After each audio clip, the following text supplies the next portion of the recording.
अस्सलाम वालेकुम स्टूडेंट्स, उम्मीद करते हैं कि आप सब खैरियत से होंगे। अच्छा जी, आज का जो हमारा टॉपिक है वो है जी हमारे पास sexual reproduction in flowering plants. यानी हमने आज के टॉपिक में देखना है कि फ्लावरिंग प्लांट्स में सेक्सुअल रिप्रोडक्शन कैसे होती है। तो फर्स्ट पॉइंट जो यहाँ पे लिखा है वो लिखा हुआ है flowering plants is called as angiosperm.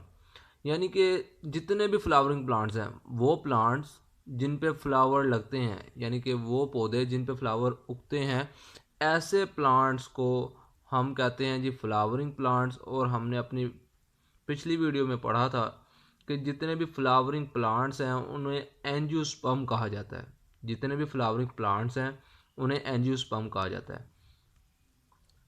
फिर उसके बाद लिखा हुआ है जी एंजियोस्पर्म में जो स्पोरोफाइट जनरेशन होगी वो 2n होगी, यानी कि डिप्लॉयड होगी। डिप्लॉयड मीन ये है कि इनमें जो नंबर ऑफ क्रोमोसोम्स हैं वो पेयर की फॉर्म में मौजूद होंगे। फिर उसके बाद लिखा है जी कि जो इनका रिप्रोडक्टिव स्ट्रक्चर है वो फ्लावर ही है। फ्लावर जो है इनका रिप्रोडक्टिव स्ट्रक्चर है। मतलब ये कि इनके फ्लावर जो वो प्लांट्स जो फ्लावरिंग प्लांट्स हैं इनके फ्लावर में ही रिप्रोडक्शन का प्रोसेस होगा। उसके बाद लिखा है जी फ्लावर कंपोनेंट। फ्लावर के बेसिकली 4 कंपोनेंट हैं, हम देखेंगे इसी वीडियो में कि वो कौन कौन से कंपोनेंट हैं। लिखा है जी फ्लावर के जितने भी कंपोनेंट है, यानी कि जो 4 कंपोनेंट है वो हॉरल्स की फॉर्म में मौजूद होते हैं। किसकी फॉर्म में? हॉरल की फॉर्म में। अब क्वेश्चन है जी कि हॉरल क्या होता है जी? हॉरल कहते हैं हम, सॉरी वॉल्ड वर्ड है जी, वॉल्ड। वॉल्ड कहते हैं हम कि जितने भी ये फ्लावर कंपोनेंट्स हैं ये सब के सब सर्कल की फॉर्म में मौजूद होंगे, तो उस सर्कल फॉर्म को हम कह देंगे जी वॉल्ड। ठीक। उसके बाद लिखा हुआ जी कि फ्लावर कंपोनेंट्स हमने कहा 4 होते हैं और वो वॉल्ड की फॉर्म में मौजूद होते हैं। तो हमने कहा जी हमारे पास जो वॉल्ड हैं वो 4 हैं। टोटल वॉल्ड हमारे पास 4 हैं, जिनमें से 2 आउटर हैं और 2 इनर हैं। जो 2 आउटर हैं उन्हें हम कहते हैं जी नॉन रिप्रोडक्टिव वॉल्ड, और जो 2 इनर हैं उन्हें हम कहते हैं रिप्रोडक्टिव वॉल्ड। एक बार फिर से रिपीट कर लेते हैं। हमने पढ़ा जितने भी फ्लावरिंग प्लांट्स हैं उन्हें कहा जाता है जी एंजियोस्पर्म। फिर जो एंजियोस्पर्म में स्पोरोफाइट जनरेशन होती है वो 2n होती है, यानी कि डिप्लॉयड होती है। डिप्लॉयड मीन ये कि इनमें जो नंबर ऑफ क्रोमोसोम्स हैं वो पेयर की फॉर्म में मौजूद होते हैं। फिर हम कहते हैं जी फ्लावर इनका रिप्रोडक्टिव स्ट्रक्चर है। रिप्रोडक्टिव स्ट्रक्चर मीन ये कि इनमें जितनी भी रिप्रोडक्शन होगी वो सारी की सारी होगी फ्लावर में। और उसके बाद हमने लिखा जी फ्लावर के कंपोनेंट्स, यानी कि फ्लावर के जितने भी कंपोनेंट्स हैं, 4 कंपोनेंट्स हैं फ्लावर के, और वो वॉल्ड की फॉर्म में मौजूद होते हैं हमारे पास। फिर हमने कहा हमारे पास वॉल्ड जो है वो टोटल 4 हैं, जिनमें 2 आउटर हैं और 2 इनर हैं। जो 2 आउटर हैं उन्हें हम कहते हैं जी नॉन रिप्रोडक्टिव वॉल्ड, और जो 2 इनर हैं उन्हें हम कहते हैं जी जो 2 इनर हैं जी उन्हें हम कहते हैं जी रिप्रोडक्टिव वॉल्ड। अब हम देखते हैं जी हमारे पास कौन कौन से वॉल्ड हैं उनके, और नेम क्या है उनको उनके। हमने पढ़ा कि हमारे पास टोटल वोल्ट जो है वो है हमारे पास 4। अब हम देखते हैं कि 4 वोल्ट नेम, यानी कि जो 4 वोल्ट हैं उनके कौन कौन क्या क्या नेम है उनके। फर्स्ट वन है हमारे पास कैलेक्स, सेकंड है क्रोला, थर्ड है एंड्रोइशियम और लास्ट वन है जी गायनोइशियम। अब हम स्टेप बाय स्टेप इन सबको भी डिस्कस करते हैं। फर्स्ट वन है जी हमारे पास कैलेक्स। हमने लिखा कि कैलेक्स हमारे पास नॉन रिप्रोडक्टिव पार्ट है फ्लावर का। मतलब ये कि ये पार्ट कैलेक्स जो है ये रिप्रोडक्शन के प्रोसेस में कोई भी रोल प्ले नहीं करता। फिर उसके बाद लिखा हुआ जी ये हमारे पास सबसे आउटर मोस्ट वोल्ड है। मतलब फ्लावर के टोटल 4 वोल्ड हैं और सबसे आउटर मोस्ट वोल्ड जो है वो कौन सा है हमारे पास? कैलेक्स।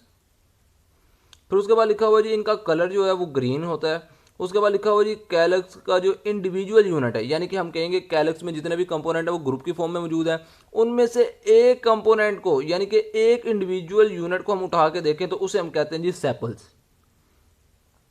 फिर उसके बाद लिखा हुआ जी सेपल्स का फंक्शन।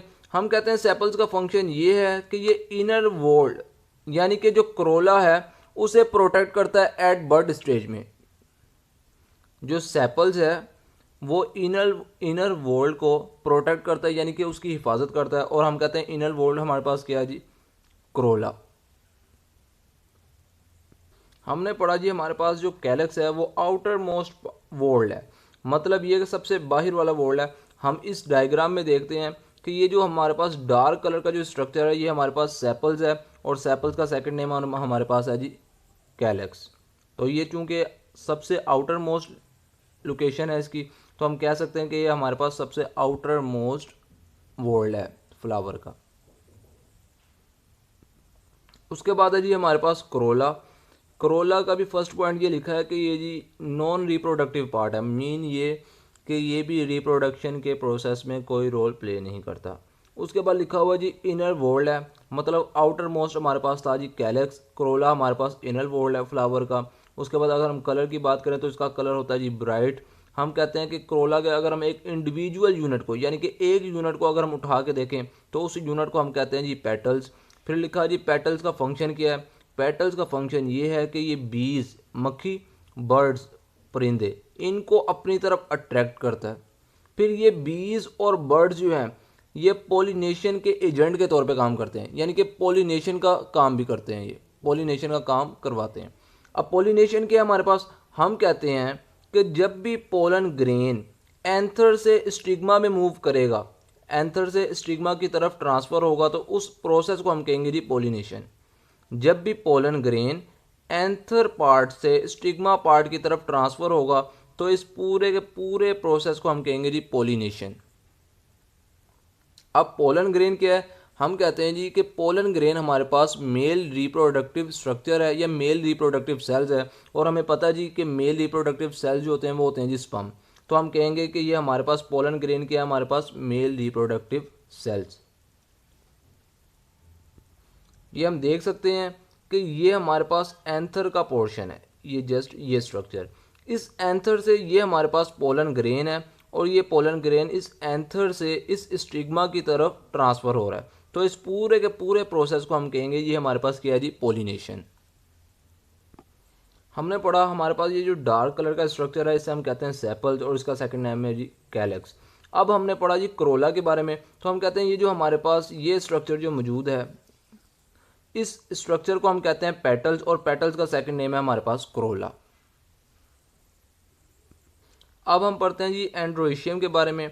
एंड्रोएशियम का फर्स्ट पॉइंट लिखा है जी कि ये मेल रिप्रोडक्टिव पार्ट है, यानी कि ये रिप्रोडक्शन में इंपॉर्टेंट रोल प्ले करेगा एज अ मेल। उसके बाद लिखा हुआ जी एंड्रोएशियम का जो इंडिविजुअल यूनिट है, यानी कि एक यूनिट को अगर हम उठा के देखते हैं तो उसे हमने नाम दिया जी स्टेमन्स। हमने कहा स्टेमन्स दो चीज़ों से मिलकर बनता है, first one is the filaments, second is the anther. तो हम देख सकते हैं कि हमारे पास ये जो थ्रेड लाइक स्ट्रक्चर है, हेयर लाइक स्ट्रक्चर, इसे हम कहते हैं जी फिलामेंट्स। और इस स्ट्रक्चर के ऊपर, इस थ्रेड लाइक स्ट्रक्चर के ऊपर ये जो हमारे पास पोर्शन है, इस पोर्शन को हमने कहा जी एंथर। तो एंथर और फिलामेंट्स को कंबाइन फॉर्म में हम कहते हैं जी स्टेमन्स। अब हम डायग्राम में देखते हैं कि इसके अंदर मेल रिप्रोडक्टिव स्ट्रक्चर कौन सा है। तो हमारे पास ये जो हमारे पास स्ट्रक्चर है, कंप्लीट स्ट्रक्चर, इसे हमने नाम दिया जी स्टेमन्स, और ये मेल एज अ मेल के तौर पे काम करेगा। ये जो इसका पोर्शन है ये है जी हमारे पास एंथर, और ये है जी फिलामेंट्स। तो एंथर और फिलामेंट्स को हम कंबाइन फॉर्म में कहते हैं जी स्टेमन्स। उसके बाद लास्ट पोर्शन है जी हमारे पास गायनोइशियम। तो हम कहते हैं गायनोइशियम जो है वो as a female reproductive part है फ्लावर का, यानी कि ये फीमेल के तौर पे काम करेगा, और ये पार्ट जो है रिप्रोडक्शन में इंपॉर्टेंट रोल प्ले करेगा। उसके बाद लिखा हुआ जी गायनोइशियम का जो इंडिविजुअल यूनिट है उसे हम कहते हैं जी कार्पल्स, और इसका सेकंड नेम है जी हमारे पास पिस्टल्स। हम कहते हैं जी कार्पल जो है बेसिकली 3 कंपोनेंट से मिलकर बना है, लेकिन हमारी जो बुक में जो डिस्कस किए गए वो 4 हैं। First one is the ovary, second is the style, third stigma, और fourth one is the ovule. Ovule के बारे में कोई खास डिस्कशन नहीं है, फर्स्ट वन ओवरी है, सेकंड स्टाइल और थर्ड स्टिग्मा। इन तीनों कंपोनेंट्स को हम कंबाइन फॉर्म में कहते हैं जी कार्पल्स। ये हमें डायग्राम में भी नजर आ रहा है कि ये जो पोर्शन है हमारे पास ये स्टिग्मा है, ये जो हमारे पास पोर्शन है ये स्टाइल है, और ये जो हमारे पास सर्कल लाइक स्ट्रक्चर है ये हमारे पास ओवरी है। इस ओवरी के अंदर ओव्यूल्स मौजूद हैं, और ओव्यूल्स क्या हैं, ओव्यूल्स हमारे पास फीमेल जर्म सेल्स हैं, यानी कि ओव्यूल हमारे पास ओवरी का एक पार्ट है जो जिसमें हमारे पास फीमेल जर्म सेल्स मौजूद होते हैं। जहाँ तक डायग्राम की बात है तो हम कह सकते हैं कि ये कंप्लीट पोर्शन हमारे पास क्या है जी गाइनोइशियम, यानी कि ये फीमेल रिप्रोडक्टिव पार्ट के तौर पे काम करेगा। ये कंप्लीट पोर्शन ये जो है ये मेल रिप्रोडक्टिव पार्ट के तौर पे काम करेगा। ये था जी हमारा आज का लेक्चर।